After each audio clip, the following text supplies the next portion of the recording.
difficult to actually get involved when there's a Jax, when there's the Recon CC, when there's the Flag and Drag, the knockup, there's, you know, the unleashed power from the Syndra as you go forward. It is going to end up being the Renekton that I talked about way earlier. So roles will kind of be what I expect. Razork here lying in wait, but we'll see. They're going to move. Humanoid's coming. It's going to be a fight potentially. Possible 3v2, but no, it's going to be a 3v3. There's the counter-strike. Scat of the week is incredible by Humanoid, but he's not quite able to finish them off. Razork in so much trouble as Fudge is looking for the kill back, but already M&S has fallen down. Meat comes through. Blabber doesn't manage to find the flick. With the vision plant, so Blabber moving in towards mid. They're going to look for a dive. Yeah, they're going to pull him out with the all-out. Humanoid taking so much damage, and that's just a solo kill. Blabber was there. Nearly Dragon and still be able to contest this Rift Herald. That's a big swing for Cloud9. Oh, Razork is going to be spotted here. M&S going to push him away from this pit. I think he should be all right. M&S doesn't exactly have the largest health bar to deal with. As now he's going to get taken down. Noah grabs that kill. It's a 1-for-1 trade, though, in the end. Is that now?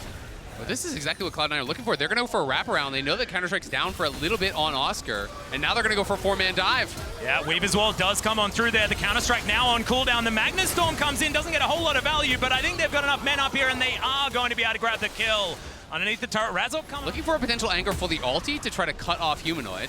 There it is. Yeah, it is going to come on through here. Trimby finds the grand entrance onto Sven, just trying to keep him in position. Razork over the wall. There is the Magnus Storm, but doesn't get a lot of value. The flick does come back from Blabber, but Sven's already dead. The all-out comes on through, and Razork's just out of there. Fnatic, they've just turned it around here in this. Razork doesn't actually take the tower shots. He's able to flag and drag, and now Fnatic turn over towards the Dragon. Big play for Fnatic. Yeah, really close fight, though. You know, both Razork and Trimby getting out with really low HP. Cloud9 just can't finish off those kills, which really hurts because it means they then you get a difficult situation. Well, and here's one thing I will say that does make it more difficult against this sort of comp as Trimby. Going to be interrupted there. He's burning, and that is going to be Blabber picking that one up. So yeah, wasted flash. That was such a late flash and going to be going down anyway. But one of the things that makes this difficult is that there's not that much damage, you know, in that kind of core 3 without Berserker. And if Berserker's not going to be joining the fights, well, they are low on damage. And now TP coming in to answer. Nice little bit of pressure there from Cloud9. They don't commit. They just back off as soon as the TP comes through. Razork's here, though. Oh, a little bit of trouble. Sven's going to be interrupted. Can't hex flash that one. That's another kill for Noah. M&S. He has to flash over the wall. He will do so. That'll keep him alive. I mean, it's massive for him, right? And he was kind of gifted those 2 kills. He's just been chilling bot lane farming, able to kind of have the action come to him. Fudge in some trouble here. Yeah, the Counter-Strike going to come through. Blabber is here just a little bit late, and that is going to be the solo kill. Some revenge here for Oscar as some rocks are flying his way. We'll see whether he's going to survive. They are put on the ground. There's a flash to follow. The thread and volley. He has the last one, and that is going. Only Blabber with that gold advantage right now. Well, M&S is looking to try and grab one for himself. Humanoid taking a bit of damage as the teleport is coming forward. Wasn't really necessary, but sometimes you want to drive home that you can get the kill. I love how M&S needs spectators whenever he gets a solo kill. It's like, come on, just see what I can do. But on top side as well. Oh, the interruption does come through here as Blabber's going to get ulted. Okay, can the fancy feet actually work out here is the question. The answer is no, but it looked kind of cool for a few moments. If he continues on this trajectory, that is going to be where we end up. He has been really stalwart for Cloud9, turning in another great performance, having really high kill participation, which to me is just kind of like the mark of a really good jungler.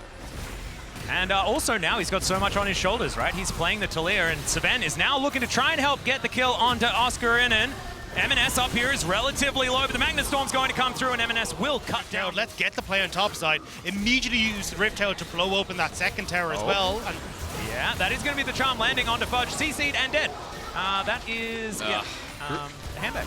That's just greed, man. You know, he really wants to try to get that away. You know they're on the Dragon. You see the Dragon death call, and you're still not only staying to actually get the kill, but you're using your slice and dice to actually help to secure it. So there's no really anywhere for him to go. Cloud9 do get a tier 2 on the other side of the map, but Fnatic get the kill there. They get the Dragon. They take the mid tier 1. Wanted to get it. Now going to be potentially dove here by Oscar.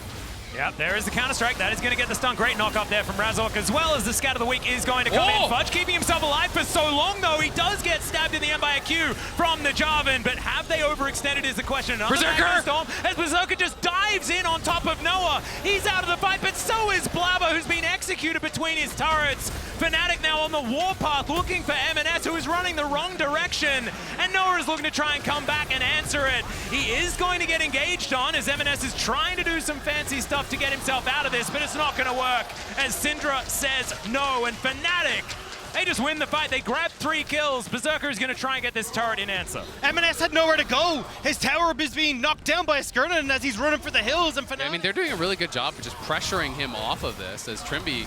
Yeah, doesn't have a lot of options. Has to use the quickness for the extra movement speed to get himself out of the way. So that is a decent... Tanking it for Blabber right now. And double TP is going to be available. There is no vision.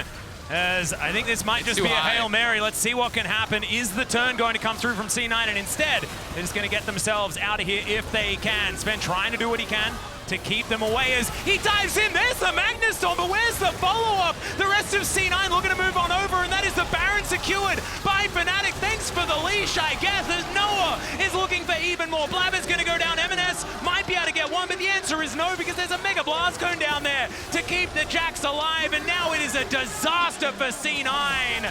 The Crocodile goes down once again, and Razok just needs 1 Q or a smite to take down the kill onto Berserker. So this is an absolute disaster from Cloud9. I didn't feel like the game was in that desperate of a spot, and now Blabber's just going to get one shot. That's there's a lot of power to unleash. Do anything about this Jax? Time to flip it. And if their read is the game's over, then sure, but... Whoa, they're diving in. Berserker is in a whole host of trouble, but he ults to get himself out of the way, and Razok is just going to die. C9 just pick up the kill. A little bit overly aggressive there in the enemy base. I mean, a mistake there from Razork and Trimby, but actually might cost them more here. Oh, the flank angle here from M&S as well, as Humanoid is going to get picked out of position. The all-out comes through. The flick will be available, and there's some revenge for Blabber. C9 grabbing a bit of a back here, though, so they might be able to get it. Yeah, exactly right.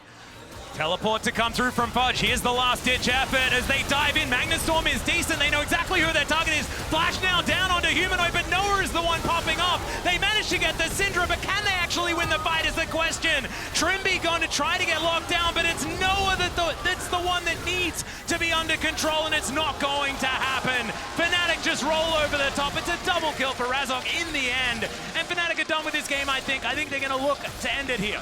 There's low health bars, but big smiles for Fnatic as they'll take down the inhibitor and take us to the game 3. And Fnatic had so much extra control early. They are going to be able to take these Nexus turrets down and with momentum move towards a game number 3. For C9 fans, though, they can move back towards that blue side in this deciding game, but I think they're going to have to